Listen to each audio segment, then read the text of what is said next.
Je pense qu'on a tous un jour eu un sujet, une parole, une idée, un projet sur lequel on voulait prendre la parole et se positionner, mais on avait peur parce que, en fait, on se dit que vont penser les autres de nous. Est-ce qu'on est légitime à le faire? Est-ce que on a les bons mots pour le dire? Et mon invité de la semaine, justement, son but est de travailler sur ça et d'aider le maximum de personnes, notamment des femmes, à prendre la parole sur une plateforme qui est aujourd'hui à la côte, qui est LinkedIn.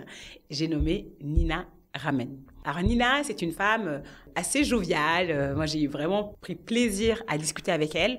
On a parlé de beaucoup de sujets, notamment de sujets tabous dont on ne parle pas assez, notamment l'avortement, les fausses couches, la maternité, le fait d'être mère, mais de pas forcément aimer les choses que la société veut nous faire aimer en tant que mère. Je ne suis pas mère, mais voilà, vous avez compris. Et surtout, on a aussi parlé d'argent, d'amour de soi, d'estime de soi et de plein d'autres choses. J'ai adoré mon épisode avec Nina. Nina a la particularité d'être vraiment sans langue de bois. Donc, on est parti sur des sujets de manière assez frontale et assez authentique, comme j'aime. Donc, j'ai pris beaucoup de plaisir à faire cet épisode avec elle et j'espère qu'il vous plaira autant qu'il m'a plu. Mais je ne vous en dis pas plus et laisse place à ma conversation avec Nina Ramen.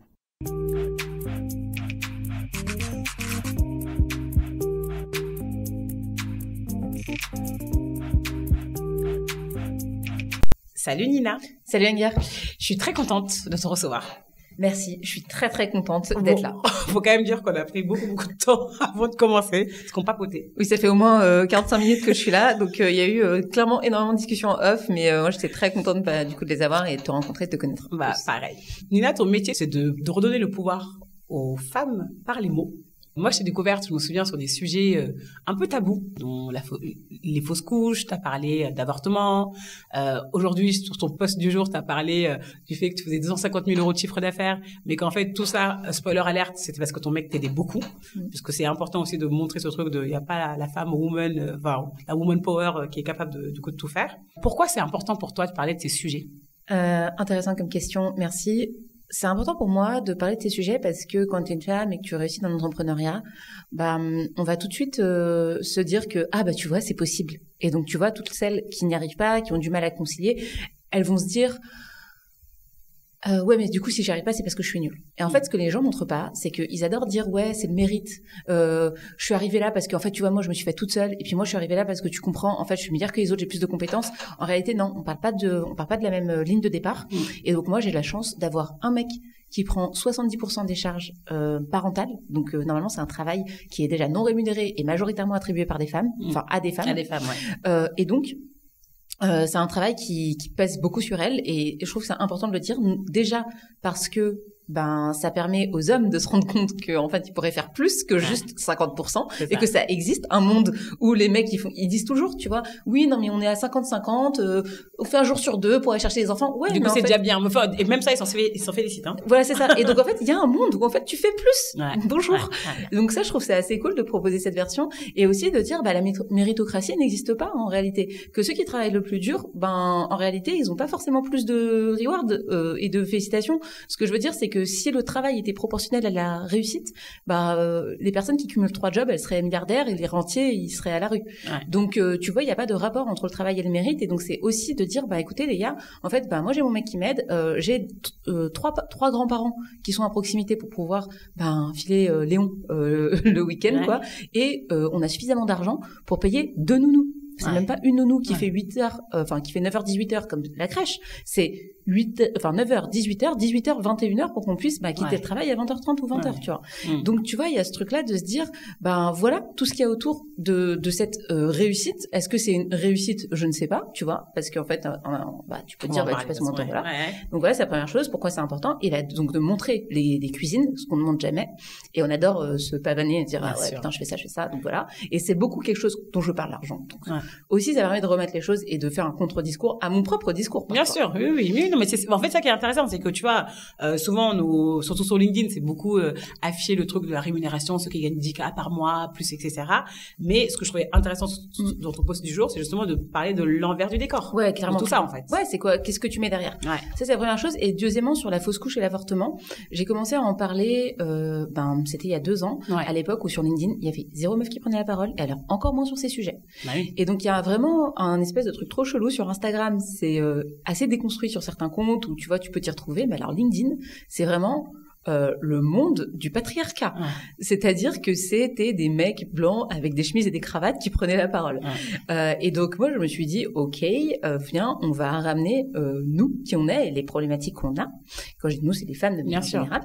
Et donc, il y a beaucoup de gens qui m'ont dit, ouais, mais Nina, c'est pas des sujets pro.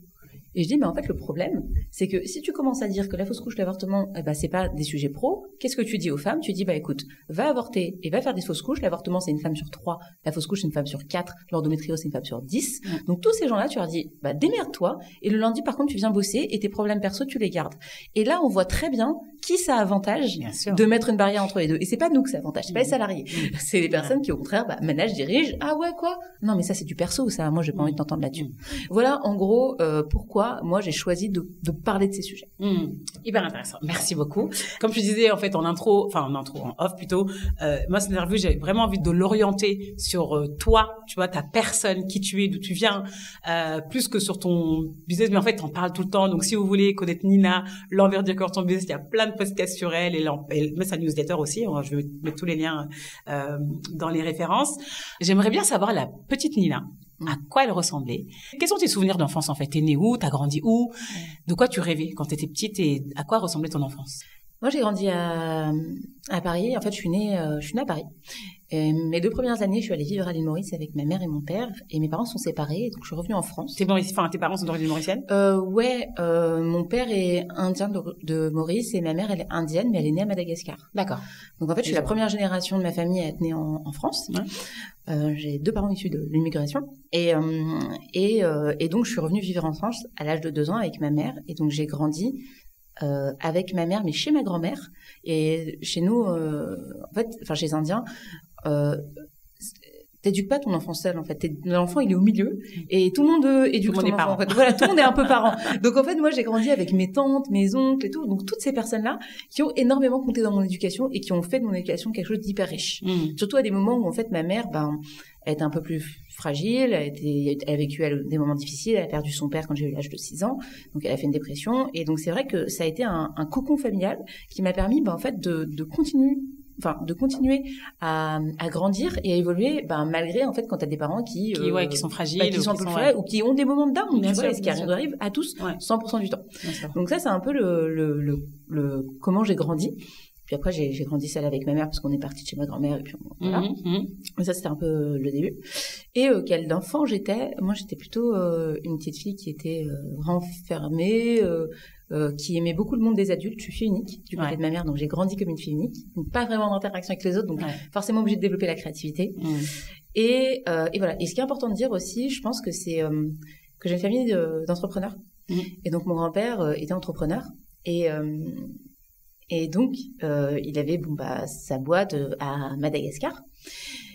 Et évidemment, il voulait léguer sa boîte et faire en sorte que son business qu'il avait créé de zéro, pour le coup, lui, il marchait pieds nus à Madagascar. Puis en fait, il a monté un business petit à petit, étape par étape.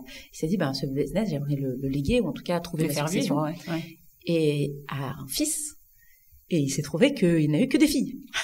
Et donc j'ai grandi avec beaucoup d'entrepreneuriat, mais l'entrepreneuriat des femmes de manière générale, quoi. Et donc ça, je pense, ça a beaucoup influencé qui je suis aujourd'hui, même si pendant que j'étais petite, je voulais pas du tout être entrepreneuse parce que je voyais ma mère pas trop présente, pas trop là, tout le temps dans le travail et tout, et je me disais non, mais moi je serais pas ça parce que je serais là pour mon enfant. Et donc bref, donc tout ça pour dire que ça m'a créé d'abord une relation de rejet, en me disant moi je ferais pas ça parce que c'est trop dur. Et je l'ai vu déposer le bilan, je l'ai vu aux tribunaux, j'ai vu vraiment des trucs horribles dans l'entrepreneuriat, vraiment des galères. Et donc, je me suis dit que je ferais pas ça. Et pourtant, 15 ans après, je suis là. Donc, Mais avant ça, du coup, t'es passé par plein de choses. Ouais, c'est ça. Même, tu vois. C'était pas le plan de base. Ouais, c'était pas le plan. Mais du coup, tu rêvais de devenir quoi? Merci pour la question. Tu rejettes l'entrepreneuriat, mais du coup, à quoi t'aspirais? Ce à quoi j'aspire, c'est à ce moment-là, c'est être psy. En fait, moi, ce que j'aime, c'est comprendre les gens, comprendre ce qu'ils ont dans leur tête, leur psychologie, comment ils réfléchissent, comment ils prennent leurs décisions, comment les aider à aller mieux. Et c'était vraiment ça, en fait, qui comptait pour moi. Et donc, je commence une première année d'études de médecine. Et là, je me foire. Mais en fait, c'est-à-dire que je vais même pas au concours, quoi. Je me dis, bon, écoutez, les gars, c'est pas pour moi. Je suis dans des amphis avec je sais pas combien de personnes. Le concours de médecine, c'est tout fait, c'est fait pour tout, sauf pour créer des gens qui ont de l'empathie. Parce que t'es en mode, genre, faut dégommer tout le monde, tu vois. Donc, c'est un peu chelou. C'est un peu chelou de recruter des médecins sur ça. Mais donc, il se trouve que en fait, du coup, je bifurque et je fais pas médecine. Je fais un petit passage sur une prépa HEC, sans trop de succès. Et puis après, je me suis dit, bon, écoute, Nina, on va juste prendre ce sur quoi t'es bonne. T'as eu plus de 17 dans toutes les matières scientifiques au bac. Et donc, bah, tu vas faire une licence de chimie et de bio. Et au moins, t'es sûr que tu vas réussir tes études, même si ça te mènera nulle part, au moins t'auras un diplôme. De cocher, quoi. Voilà. Et au final, j'ai obtenu un diplôme d'ingénieur en chimie. Donc, je suis ingénieur en chimie. Ok. J'aimerais bien juste revenir du coup en ton enfance. Quand est-ce que tu découvres que t'es dyslexique? Super tôt. J'étais en CM2 et puis c'est des moments où t'apprends à lire et à écrire. Et moi, en fait, à chaque fois qu'il fallait lire, j'avais énormément de stress. Quand je prenais la parole, qu'il fallait lire, j'avais peur, j'avais les mains moites. Déjà, c'était dur pour moi. Et donc, j'avais du mal. Et donc, j'avais honte. Et même ensuite, après, quand je suis passée en 6e, 5e, j'avais des notes négatives en dictée, quoi. Donc, c'est quand même la seule matière à l'école où tu peux avoir des notes négatives. Et donc, j'avais des notes négatives en dictée. Donc là, ça allait pas trop. Et j'ai quand même passé pas mal de temps dans mon enfance chez l'orthophoniste. Donc, ma mère, elle m'emmenait quand même pas mal chez l'orthophoniste. Je connais bien aussi, mais voilà, c'est moi, ça. c'est pour le bégaiement. Ouais. Non, c'est parti, mais c'est fou. C'est le miracle. Ouais, voilà, c'est ça. Et donc, bon, voilà. Et encore une fois, j'ai eu la chance, en fait. J'ai eu la chance que c'était diagnostiqué tôt et que tes parents ont pu le traiter.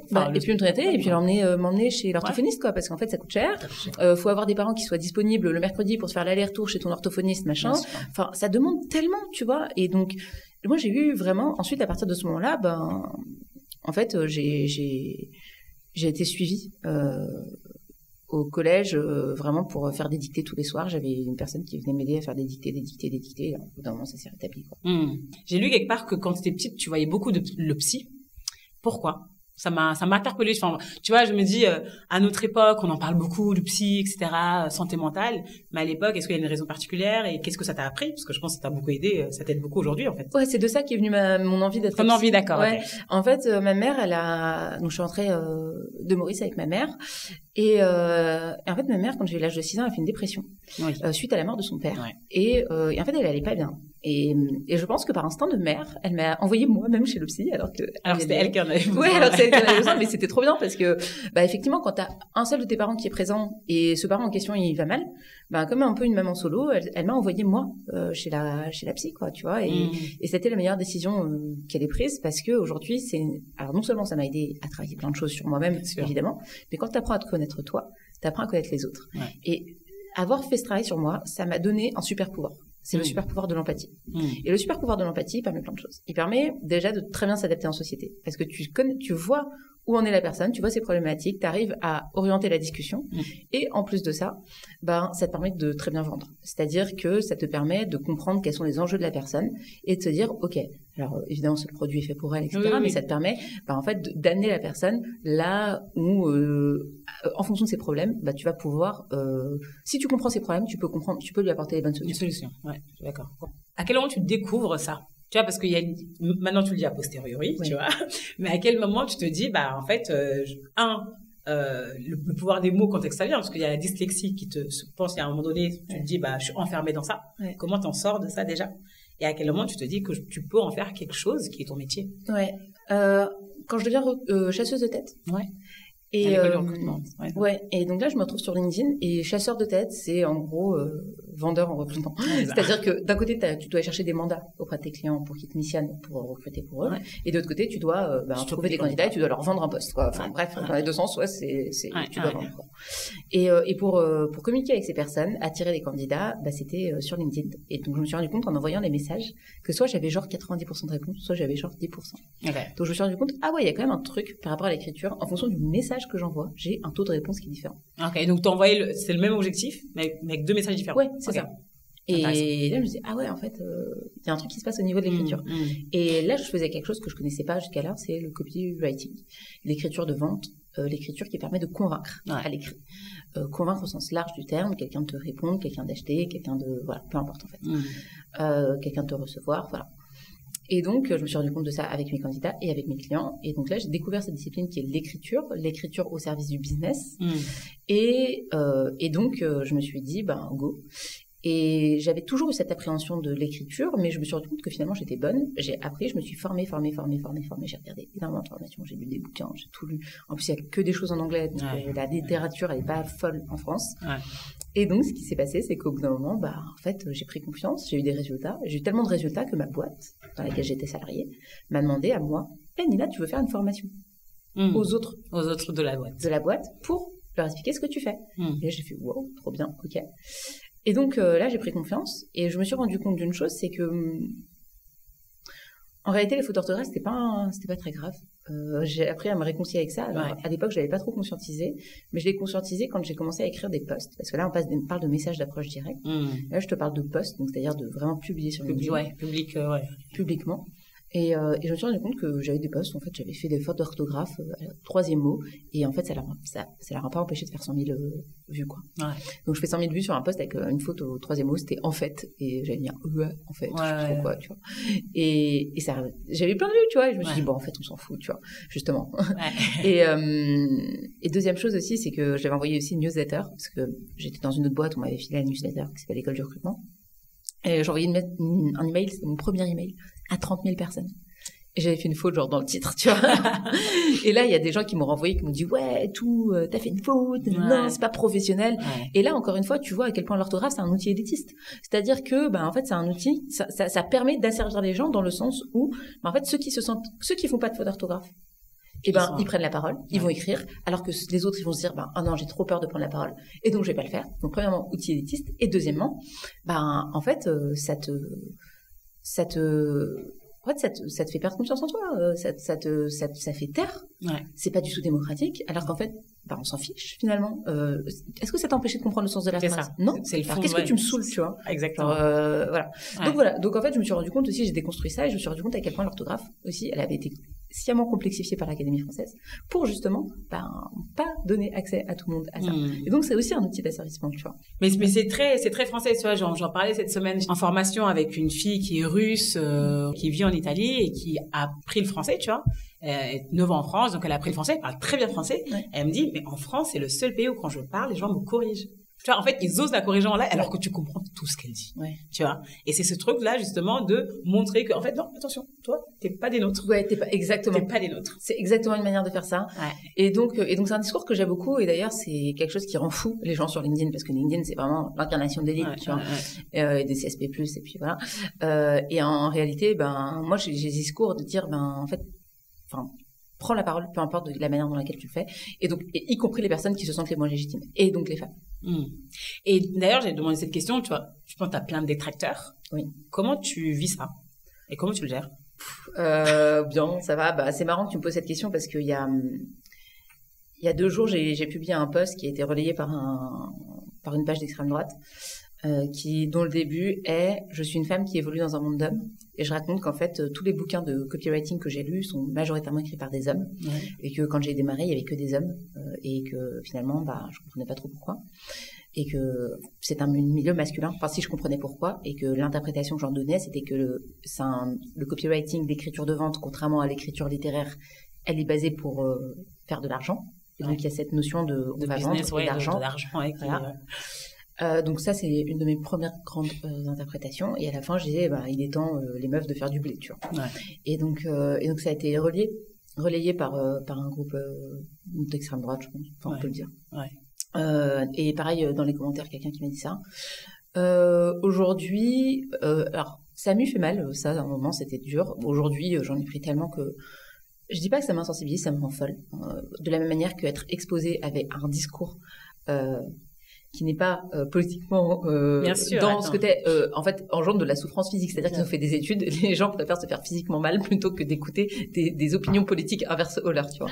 Donc ça me rend dingue, au même titre que si je regardais un discours de Zemmour, ça me rendrait ouf, tu vois. Donc ça me fait ça, mais je le prends pas comme une attaque personnelle. Perso, Et deuxièmement, je me suis mis des écrans de protection. Ouais, tu regardes pas tous les commentaires. C'est-à-dire que je regarde pas tous les commentaires, que j'ai quelqu'un qui me fait la modération. Enfin voilà, aujourd'hui, j'ai aussi pris de la distance par rapport à ça de cette manière-là, parce que sinon, je pense que je pèterais un câble en fait. Donc j'ai appris aussi en grandissant à m'éloigner du terrain et aussi à prendre de la hauteur et à me dire ok, on va mettre quelqu'un qui va regarder tous les commentaires, qui va les modérer, et toi tu vas juste rester tranquille, parce que le problème c'est que ça tue ma productivité. Quand je vois ce genre de commentaires, c'était hier que j'ai vu ça, toute la journée j'ai eu un truc dans le, c'est là, tu vois, qui m'énervait, tu vois, de la colère, c'était de la colère. Et voilà. Donc c'était pas de la tristesse, c'était de la colère, c'était de l'énervement, et ça tue ma productivité, ça nuit à mon bien-être, ça nuit à mon bonheur, et donc j'ai choisi de pas le cultiver, quoi. De pas le cultiver, et c'est ça. Et en tout cas, moi, mon militantisme, il est là pour agir sur le maximum de personnes, et il faut pas céder à ça. Voilà. Et ce sujet-là, justement, de prise de parole, enfin, de défendre, c'est pas défendre les femmes parce qu'on voit une femme, mais c'est un peu le sujet aussi de pousser. Est-ce que tu as un déclic particulier qui s'est passé? Est-ce que tu as vécu un truc personnellement qui t'a fait prendre conscience de ça? Ah, mais moi, j'étais pas du tout féministe à la base. Hein. Moi, vraiment, mais pas du tout. J'étais pas féministe. J'étais plutôt, j'étais pas du tout féministe, quoi. J'ai grandi dans un environnement qui est pas particulièrement féministe. Mais après, tu vois, quand tu me parles de tes grands, de ta famille, tu vois. Ouais, il y a des femmes qui ont leur business, mais elles se revendiquent pas féministes, tu vois. Oui, quand parce tu que leur parles, c'est normal, non? Non, quand tu leur parles, elle dit oui. Enfin, moi, ma mère, quand je lui parle, elle me dit oui, non, mais tu vois, les femmes, c'est quand même plus doux. Ah oui, d'accord. Machin. Enfin, tu vois, elle est quand même hyper dans le patriarcat. En fait, tu peux être une femme. C'est marrant parce que c'est un argument qu'on m'avance souvent. Il y a souvent des mecs qui me disent oui, mais tu vois, moi à la maison, c'est ma mère qui gagne plus d'argent, c'est elle qui décide de tout. Ouais, mais en fait, mais le mindset. Mais en fait, tu peux être dans cette position et pourtant avoir des pensées sexistes ou être sexiste. Et d'ailleurs, on l'est tous. On a tous la part de sexisme, tu vois. Et bon, bref, donc tout ça pour dire que, donc pour en revenir à ta question qui était le pourquoi. Est-ce qu'il y a eu un truc déclic? Donc à la base, j'étais pas du tout féministe, et ce qui s'est passé, c'est que je suis tombée enceinte. Et au moment où je l'ai découvert, donc c'était pas voulu, et au moment où je l'ai découvert, j'étais dans un pays où l'avortement est interdit. Et donc je pense que c'est quelque chose que tu n'imagines pas jusqu'au jour où tu le vis. Nous, on vit en France, c'est un droit qui est acquis. Et qui devrait être pour moi dans la Constitution, mais clairement, tu n'imagines pas que ça puisse. Enfin, tu le sais que ça existe, mais tu ne l'as pas vécu. Et donc là, quand tu découvres ça, moi, je savais pas que l'avortement était interdit là-bas. Et donc, je vais voir la docteure et je lui dis bon, bah voilà, comment ça se passe. Moi, je suis en vacances, s'il te plaît, file-moi une pilule et puis on n'en parle plus, quoi. Et elle me dit mais abortion is forbidden here. Tu vois, elle me dit l'avortement est interdit ici. Et là, je regarde et j'ai un choc, quoi. Et donc je rentre en France parce que mes vacances se terminaient. Et puis là, bon, j'avorte en France, etc. Mais ça se passe pas très bien parce que ma gynéco me donne un médicament qui n'a pas d'autorisation sur le marché, enfin a été retiré du marché pour l'indication avortement. Ah oui, mais elle te le donne quand même. Et elle me le donne quand même. Je pense qu'elle était pas au courant parce que c'est en 2018. D'accord. Le médicament s'appelle le Cytotec. Et c'était pile en 2018 et il venait d'être retiré sur le marché pour cette indication-là. Et en fait, ça s'est super mal passé parce que j'ai eu mal pendant un mois, c'était horrible, j'avais l'impression que, du coup, j'ai énormément culpabilisé parce que je me disais, j'aurai plus jamais d'enfant, il y a un problème. Tu vois un peu la menace que tu t'auto-donnes. Oui, que tu t'auto-infliges, quoi. Que la société s'est bien arrangée pour que même quand t'avortes, tu culpabilises, même si t'as le droit de le faire, tu vois. Donc, bon, voilà. Et ce qui s'est passé, c'est que là, je me suis beaucoup réfugiée dans les forums et j'ai beaucoup regardé ce qui se faisait. Alors, on te dit, quand t'as un problème, on regarde pas les forums, on regarde pas Google. Comme ça. À condition de savoir lire les forums, en fait. Et quand tu sais lire Google, en fait, c'est trop bien. Et donc là, j'ai retrouvé toute une communauté, un écosystème. Alors moi, j'ai pas participé, tu vois, je consommais, mais de femmes qui s'apportaient tellement, qui s'aidaient tellement sur tellement de sujets. Et je me dis, waouh, en fait, elles sont en train de m'apporter des réponses que les professionnels, et j'ai plus confiance en elles que les professionnels de santé. Et là, donc, je me rends compte que j'ai plus confiance en ces femmes et en leur retour, etc., que en des professionnels de santé.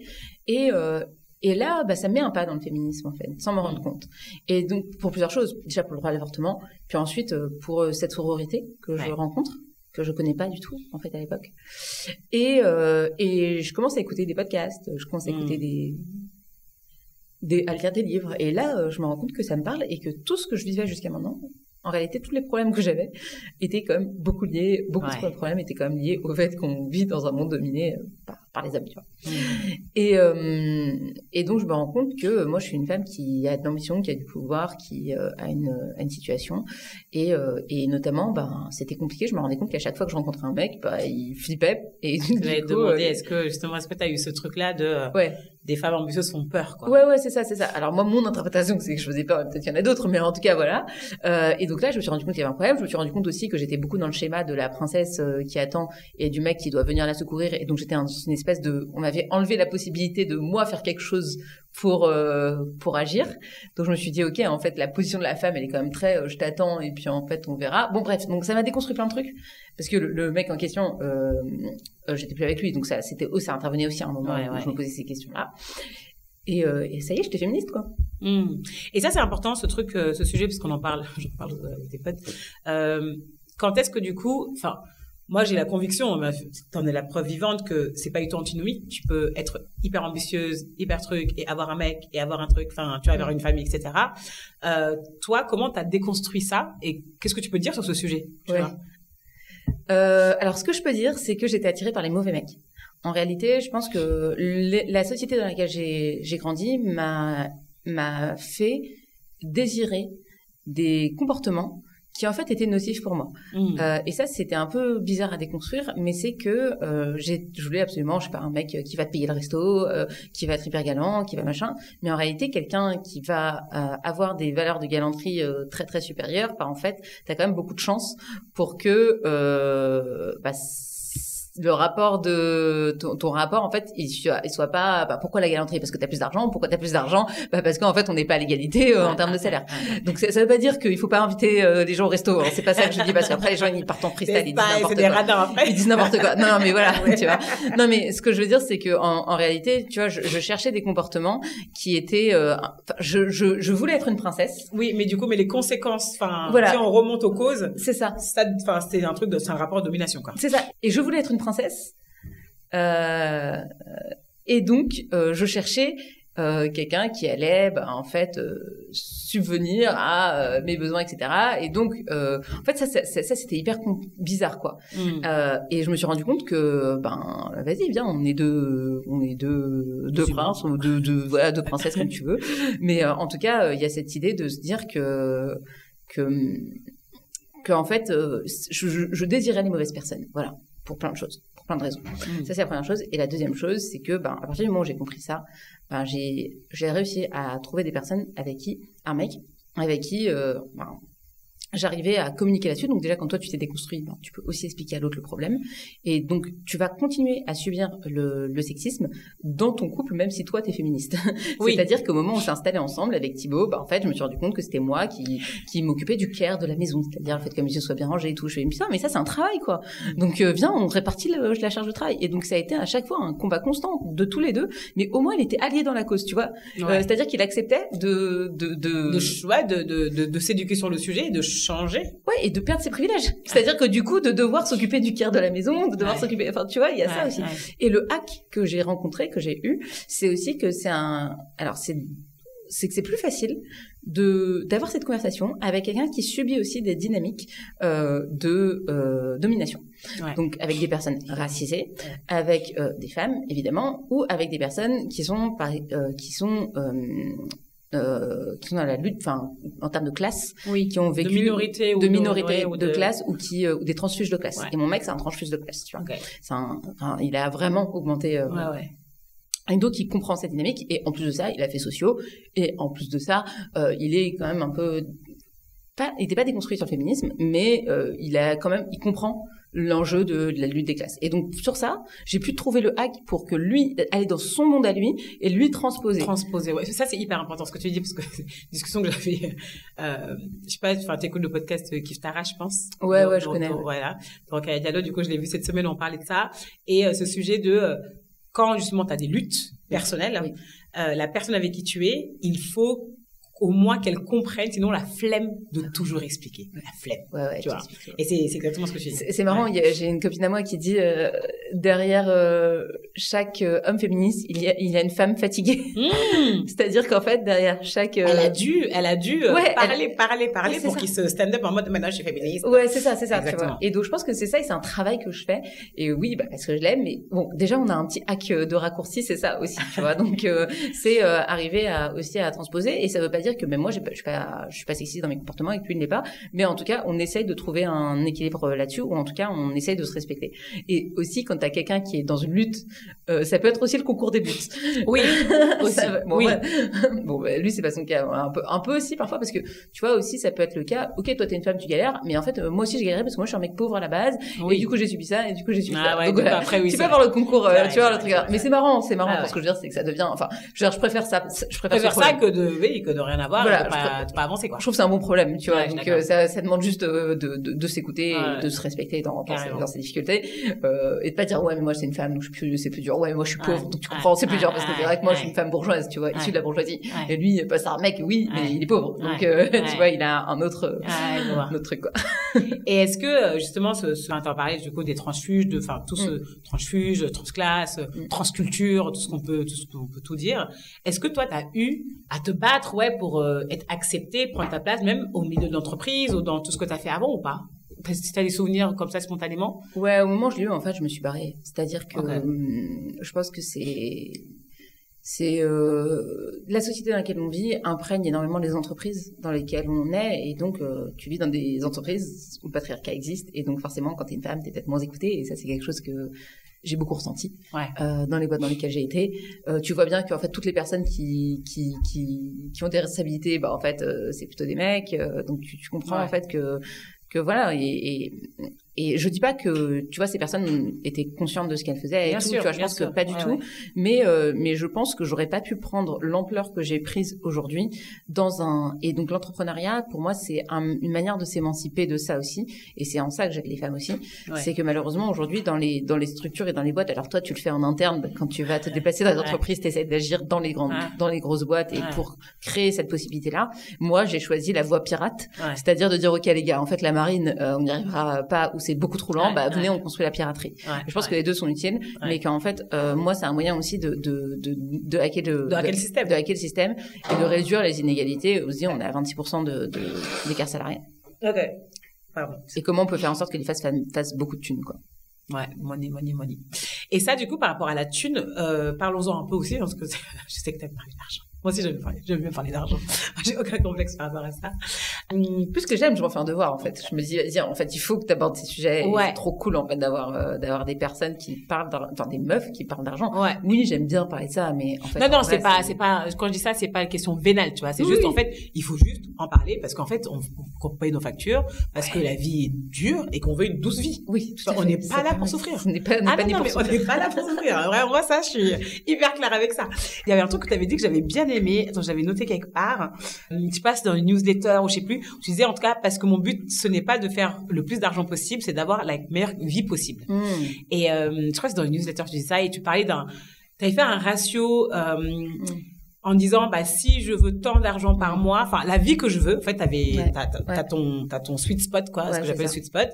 Pour le faire, avec, ce système A, il me faut tant d'heures pour le faire. Système B, il me faut tant d'heures pour le faire. Et donc, choisir le système B, même s'il paraît pas plus logique que le système B. Enfin, je sais plus. Je sais plus comment tu l'avais formulé. Mais ça, est-ce que tu peux revenir dessus? Ouais. Oui. En réalité, il faut toujours partir de ce dont tu as besoin. Combien tu veux par mois? Si tu veux 2000, c'est ok. Si tu veux 3000, c'est ok. Si tu veux 5000, c'est ok. Si tu veux 10 000, c'est ok. Donc, il n'y a pas de jugement par rapport à ça. Ok? Donc, imaginons que tu veux 5000 par mois. Et c'est ce qu'il te faut pour payer ta vie, mettre de côté, mettre en place ta retraite parce que t'es indep et donc du coup t'as pas de retraite, mettre en place une espèce de fonds au cas où t'es malade. Bon bref, il te faut 5000. Pas de jugement par rapport à ça. C'est ce que tu veux nettre dans ta poche. Question, combien il faut que ta boîte génère? Alors là c'est vraiment pour les entrepreneurs. Oui, mais c'est pas grave. Mais combien il faut que ta boîte génère pour avoir ces 5000 euros? Grosso modo, en fonction de la boîte dans laquelle t'es, etc. On va pas rentrer dans les détails, il faut 10 000. S'il faut que tu fasses 10 000 par mois, voilà. S'il faut que tu fasses 10 000 par mois, toi tu sais que dans ton mois, t'as Dans ton mois, tu as 10 jours facturables. Pourquoi tu as 10 jours facturables? Parce que sur 5 jours par semaine, si tu factures ces 5 jours, bah, t'as pas le temps pour faire ton admin, éditer tes factures, faire ton propre marketing, faire ta propre vente. Donc, le défaut et le problème que les gens font, c'est qu'ils facturent 5 jours. En fait, non, il faut pas facturer 5 jours, il faut facturer 2 jours par semaine. Comme ça, le reste du temps, bah, tu génères, tu fais ton podcast pour te faire connaître, tu fais des posts LinkedIn, tu fais des newsletters, voilà, tu vas voir tes anciens clients, bref. Donc, il faut que toi, tu taffes 2 jours par semaine, imaginons. Donc, t'as 10 jours facturables. Et sur tes 10 jours facturables, ben, tu divises 10 000 euros de chiffre d'affaires par 10 jours, ça te fait 1 000 euros par jour. Donc, ça te donne une espèce d'idée de à combien tu dois facturer. Donc là, je te dis 1000, mais totalement, peut-être que c'est moins, peut-être que c'est plus, on s'en fout, tu vois. C'est la logique qui compte. Ouais, c'est la logique qui compte, exactement. Et donc si ton endgame c'est 2005, bah ce sera 500 par jour. Donc déjà ça te permet de savoir un petit peu comment tu te situes. Maintenant, t'as la question, c'est ok, t'as fait ça, t'as plus d'argent. T'as plusieurs options. Soit t'as plus d'argent et tu veux le remettre dans ta poche, soit t'as plus d'argent et du coup, bah, ça te permet de gagner du temps. C'est-à-dire que au lieu de facturer 2 jours, bah, en fait, tu vas te dire, avec l'argent que j'ai, bah, je vais pouvoir prendre quelqu'un pour délivrer mon produit un jour. Et donc, je reste aux 5 000 que je me verse, mais par contre, au lieu de travailler 2 jours, bah, je travaille un seul jour. Donc, est-ce que tu préfères avoir 7 000 ou est-ce que tu préfères avoir 5 000 et travailler qu'un seul jour? Et c'est ça la question qu'il faut se poser. Ouais. Et donc, l'enjeu, c'est de se dire, de s'interroger sur la limite de la croissance. Est-ce que c'est toujours bien de faire plus d'argent ou est-ce que à un moment, en fait, cet argent, il te permet de gagner du temps? Qu'est-ce que tu vas faire avec cet argent en réalité? Alors ça, c'est pour les gens qui peuvent se permettre de se poser la question. Bien sûr. Mais tu vois, cette logique de se dire, quelle est ma vie idéale?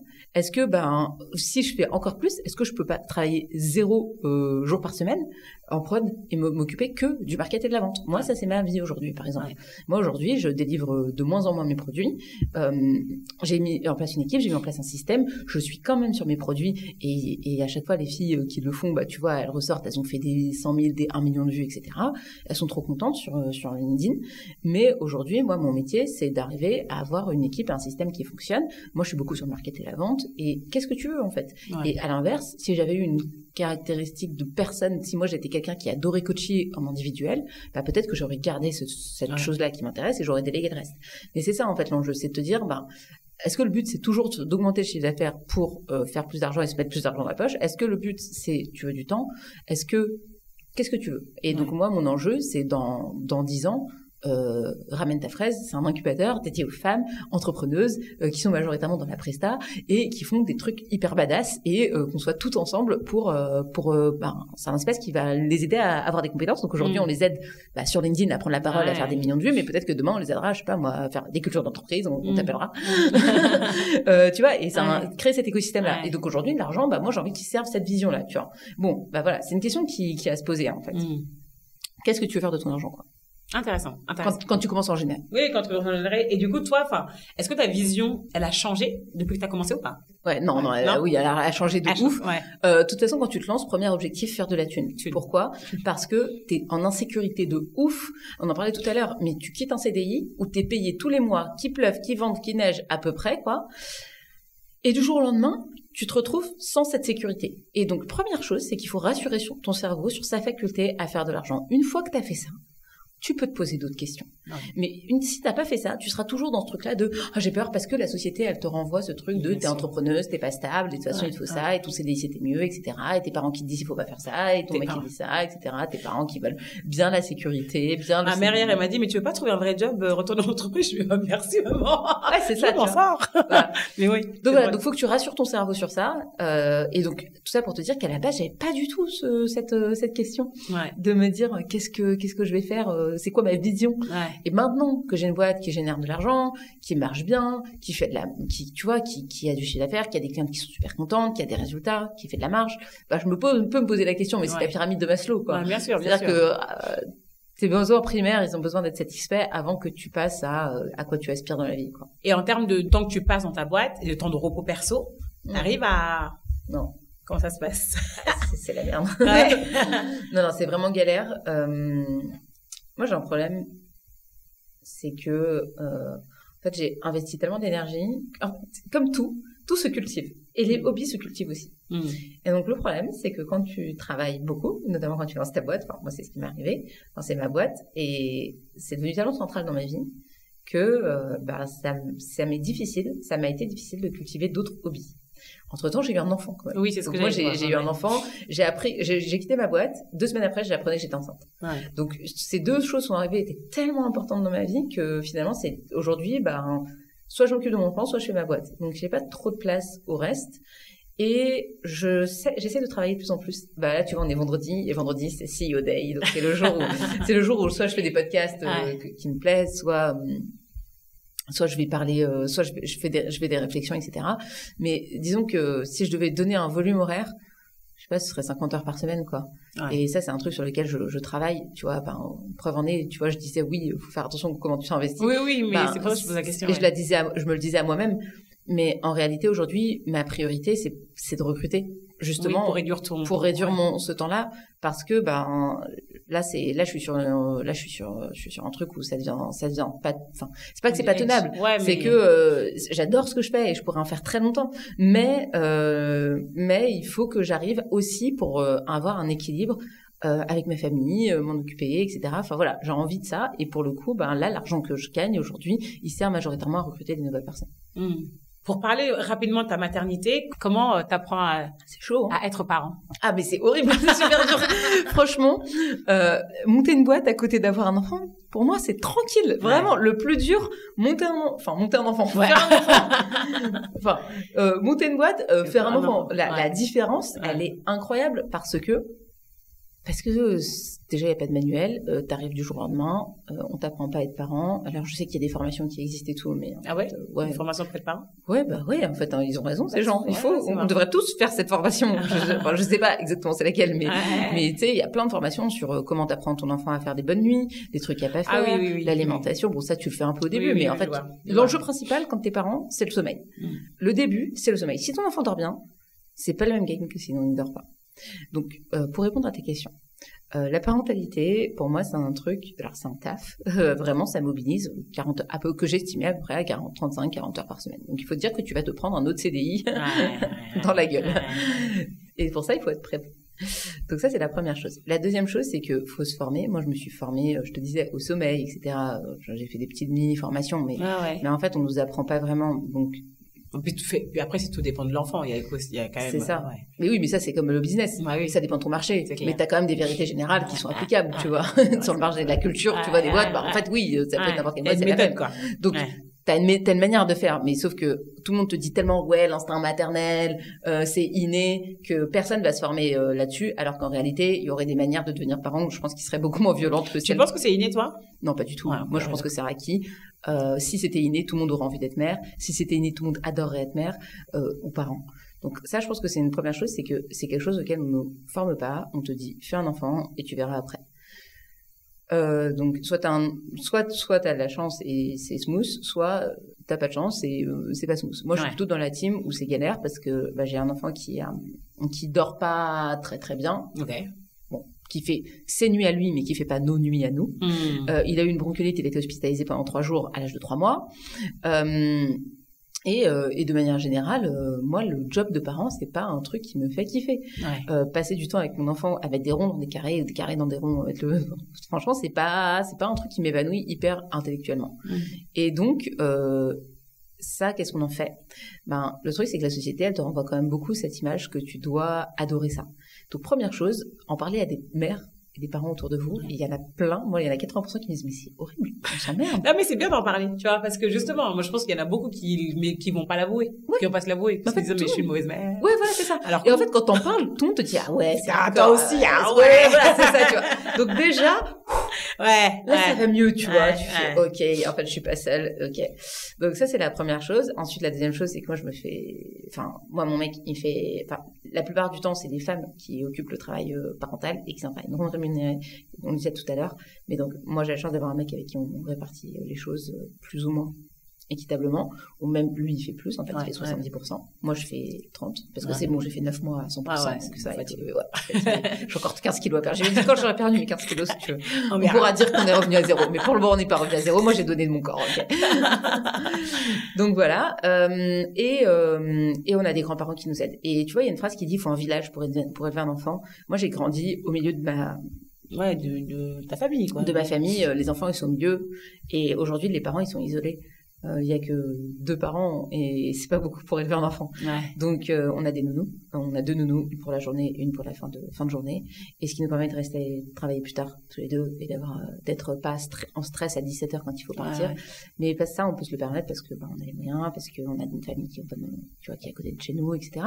Et donc voilà. Donc en gros, c'est ma vision de ma maternité, c'est que c'est un travail non rémunéré. Ça veut pas dire qu'on l'aime pas. Voilà, je pense que j'ai de plus en plus de plaisir. Bien sûr. Et ça vient. Et il y a des moments où ce sera trop bien et des moments où ce sera plus dur. Mais il faut voir ça comme un travail, et la société n'aide pas aujourd'hui beaucoup les parents, et a fortiori les mères, à être OK avec ça. Et c'est pas pour rien qu'il y a autant de dépression, etc. Quoi. C'est quelque chose qui est hyper accompagné aujourd'hui, quoi. En faisant les recherches, toi, sur retomber sur... t'avais fait un challenge d'écriture sur Medium, tu te souviens? Voilà, non mais non parce que j'allais dire du coup, et toi dans tout ça, et t'avais écrit une phrase: s'aimer, ce n'est pas une mince affaire. D'ailleurs, personne ne nous a jamais appris comment faire. J'aimerais te demander comment tu as appris à t'aimer, ou comment tu apprends à t'aimer. Merci. Question super intéressante. C'est marrant que j'écris ça. Ouais, t'as écrit ça. La Nina du passé. C'était en 2020. Ouais. S'aimer, comment faire est-ce que comment t'as appris à t'aimer? Si tu es en train de le faire, comment tu le fais? C'est un vaste sujet, tu vois. Ouais, je suis en train de le faire. Moi, ce qui m'aide beaucoup, alors malheureusement, c'est pas s'aimer soi. Moi, ça passe encore beaucoup par ce que j'apporte aux gens. Oui, du coup, c'est ça. En plus, c'est marrant parce que c'est ce que tu déconstruis. Oui. Dans ce que tu dis, mais tu le redis là. Oui. Parce que souvent, justement, c'est les gens qui aident les autres prennent peu soin d'eux-mêmes. Ouais. Et parce qu'ils ont beaucoup d'amour pour les autres, mais en fait, ils ont pas assez pour eux. Parce qu'en fait, tu te nourris de l'amour des autres, du coup. Enfin, tu regardes des autres. C'est ça. Mais du coup, oui. Et ça veut dire que t'es pas capable de t'en donner suffisamment toi-même. Et donc, je pense que c'est encore un sujet pour moi. J'ai pas la réponse là tout de suite. Je sais que qu'aujourd'hui, c'est peut-être que le fait d'être aussi investi dans ce que je fais aujourd'hui, c'est un moyen de compenser ce truc-là, tu vois. Et je pense que c'est une piste que je vois avec ma psy en ce moment. Non, mais c'est vraiment ça, tu vois. Non, c'est quand même, je pense que c'est un truc qui est en moi. Il y a la confiance en soi, l'amour de soi et l'estime de soi. Moi, je pense que j'ai confiance en moi. Je pense que j'ai de l'estime pour moi, mais je pense que j'ai pas beaucoup d'amour pour moi. Et ça, j'arrive pas aujourd'hui à savoir comment le traiter, quoi. Je pense que j'ai trouvé un pansement par le fait, par tout ce que je donne, par la communauté que j'ai construite, par le fait d'emmener les femmes d'un point X à un point Y, qui fait qu'elles sont hyper contentes, hyper reconnaissantes. Pareil pour une équipe. Mais ça, je pense que c'est des pansements sur un vrai problème, mais en même temps. Est-ce que tu as envie de le déterrer? Voilà, être entrepreneuse, est-ce que c'est pas transformer sa névrose en boîte? C'est-à-dire que moi, ma névrose, c'est clairement celle-là, tu vois, celle de l'amour de moi. Et aujourd'hui, la boîte que j'ai construite, c'est pas pour rien. Tu vois, je fais 1 million de vues par mois, j'ai une communauté, voilà. Est-ce que si j'avais pas eu cette névrose en moi, est-ce que j'aurais fait ça comme boîte, tu vois? Je suis pas sûre. Après, je pense toujours qu'il faut travailler dessus, et j'ai envie de travailler dessus et devenir meilleure là-dessus. Mais c'est une question qu'on pose, tu vois. Non, mais c'est intéressant. Merci pour ta réponse. Il y a une notion dont je parle souvent sur ce podcast, c'est la notion de sweet spot. C'est celle où on se sent bien et à sa place. Est-ce que tu te sens à ta place aujourd'hui? Et si oui, pourquoi? Ouais, je me sens super à ma place, parce que c'est un peu comme si les choses se recoupaient aujourd'hui. Je pense que j'ai développé un super pouvoir qui est l'écriture. C'est quelque chose dans lequel je suis bonne. Là où j'excelle, c'est ma zone de génie. Et ça, je le mets au service d'une cause qui compte pour moi, qui est l'empowerment des femmes, l'émancipation des femmes, le fait qu'on puisse faire de la thune sans demander à personne, le fait qu'on arrête de nous donner 90% des tâches ménagères, enfin voilà. Mais moi, mon outil, c'est l'écriture aujourd'hui, et je le mets au service d'une cause qui, moi, me tient à cœur. Donc aujourd'hui, j'ai un alignement entre qui je suis, ce que je fais et ma vision. Et ça, franchement, c'est d'un confort. C'est-à-dire que je me pose pas de questions, quoi. Tout est confortable. Ouais. Tout est aligné. Et ce truc-là fait que je me sens très à ma place. Merci.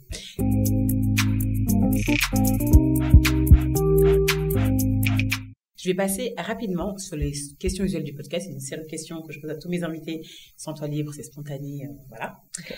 Je vais commencer par, quelle est ta plus grande peur? Ma plus grande peur, c'est celle de mal répartir mon temps. En fait, le temps, c'est la seule ressource qu'on a et qui est limitée. L'argent, c'est limité. C'est-à-dire qu'en fait, même quand on n'a plus, tu peux essayer d'en regagner, etc. Enfin, voilà, tu peux en récupérer. Le temps, tu ne peux pas en récupérer. Et donc, ma peur, c'est de mal répartir cette ressource. Je m'explique. Aujourd'hui, il y a deux principaux endroits où je peux répartir mes ressources. Ma ressource temps, c'est, en gros, mon PAF et ma mère. Ouais, voilà, ma vie de mère, exactement. Ma mère, la puce. C'est ça. Quand je vais dire ça à ma psy. Et ma vie de mère. Et donc, comment répartir cette ressource? Et le sujet, c'est, quand tu passes pas du temps, avec ta boîte, quand tu passes du temps dans ta boîte, tu le passes avec ton enfant et inversement. Et donc, ma peur, c'est rétrospectivement de regretter comment j'ai réparti cette ressource. Et c'est ça qui me fait le plus peur. Okay. Et donc, on a parlé de comment, du coup, tu as un levier, en tout cas aujourd'hui, c'est d'essayer de recruter pour gagner plus de temps. C'est ça. Pour récupérer ça. Exactement. Quelle est la leçon de vie que tu as pris le plus de temps à apprendre? La leçon de vie que j'ai mis le plus de temps à apprendre, ce serait... Je réfléchis. T'inquiète, we have time. N'attends pas la permission. Je pense que pendant longtemps, j'ai attendu, je me suis dit, je vais pas faire de marketing parce que j'ai pas de diplôme en marketing. Alors que je veux faire du marketing depuis, trop longtemps, tu vois. Et aujourd'hui, je suis... T'étais au cœur experte, de la matrice. Voilà, et je suis reconnue là-dessus, chance, à plein d'égards dans mon écosystème, tu vois. Et en réalité, j'attendais qu'on me fasse une bénédiction, tu vois. Tiens, tu es béni par le marketing. Et en réalité, non, c'est fais des choses et en faisant des choses, tu deviendras légitime. En fait, tu n'es pas plus légitime ou moins légitime que quelqu'un d'autre. Par contre, ce qu'il faut que tu fasses, c'est que tu fasses des choses pour te rendre légitime. Pour prouver que c'est ça. Donc, arrête d'attendre un diplôme, arrête d'attendre quelqu'un, fais des choses et donne-toi ta propre légitimité parce que personne ne va le faire à ta place. Et surtout en étant une femme racisée en France. Ouais, complètement. Quel est le meilleur conseil qu'on t'ait donné? Qui n'est pas celui-là, du coup, parce que... Tu devrais lire des livres sur le copywriting. Je pense que c'est ça, en fait. Parce qui te l'a donné, ça? Nicolas Galita. Ok. Qui la personne qui m'a fait découvrir le mot copywriting. Okay. Et qui m'a dit d'ailleurs il a une newsletter qui s'appelle l'Atelier Galita qui déconstruit énormément de choses notamment sur le racisme. Et en réalité lui il m'a dit écoute le copywriting c'est cool et j'étais chasseuse de tête à l'époque et il m'a donné ce conseil et depuis je n'ai fait que explorer ça. Donc ça c'était cool. Trop bien. Que veut dire l'amour pour toi? L'amour. C'est vrai, on en a parlé tout à l'heure, mais l'amour. L'amour, c'est dur comme question. Alors, je pense qu'il y a plusieurs choses. Il y a l'amour de soi, il y a l'amour des autres. L'amour de soi, c'est se trouver suffisante. Toujours. Peu importe ce que tu fais. Je suis suffisante. Point. Tu te regardes dans un miroir et tu trouves que t'es suffisante. Ça, je pense, c'est l'amour de soi. T'as pas besoin d'être plus grande, plus maigre, plus riche, plus drôle, plus sympa. C'est la première chose. Et l'amour de l'autre, je pense que c'est pareil en fait. C'est le fait d'aimer la personne, peu importe ce qu'elle fait, parce que tu l'aimes elle en tant que en tant qu'être et par son existence. Inconditionnel. Inconditionnel, exactement. C'est dur l'amour inconditionnel, je crois. Ouais, c'est dur. Mais je crois que moi pour le coup, c'est un truc que je découvre avec Léon. Hein, c'est mon fils, donc. Oui, apparemment. Je l'aime. Alors. Quand je dis apparemment, c'est l'amour maternel. Ouais. C'est un amour. Mes potes elles me disent, c'est un truc que j'ai jamais connu. Ça, c'est un nouvel amour. Je l'aime énormément. Alors après, ça veut pas dire, tu vois, pour modérer ce que je disais tout à l'heure, mais en fait, moi j'ai la chance d'aimer mon enfant. Il y a des femmes qui aiment pas leurs enfants. Mais c'est vrai, ce que je veux dire, c'est que, tu vois, moi, j'aime mon enfant et c'est trop cool. Et c'est vrai que, malgré le fait que j'aime pas les tâches d'être mère, en fait, je continue à aimer mon enfant. Oui, ça remet pas en cause. Et ça remet pas en cause, exactement. Clairement. Mais tu vois, il y a plein de femmes qui disent, ah oui, ça me saoule, mais j'aime mon enfant. Non, moi, tu vois, moi aussi, j'aime mon enfant. Et c'est vrai que j'ai cette chance, c'est trop cool.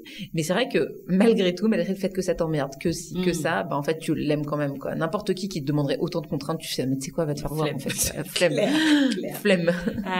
Est-ce que tu te souviens du moment où tu t'es sentie libre pour la première fois? Ouais, le premier mois où j'ai fait 10 000 € chiffre d'affaires.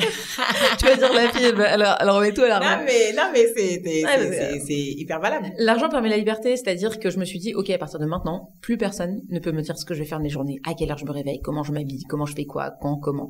Bim. En fait, je peux faire de la thune par moi-même. J'ai besoin de personne, ni de ma famille, ma mère, mon machin, tu vois, ni d'un manager, ni d'un mec. Et donc ça, c'était une vraie liberté.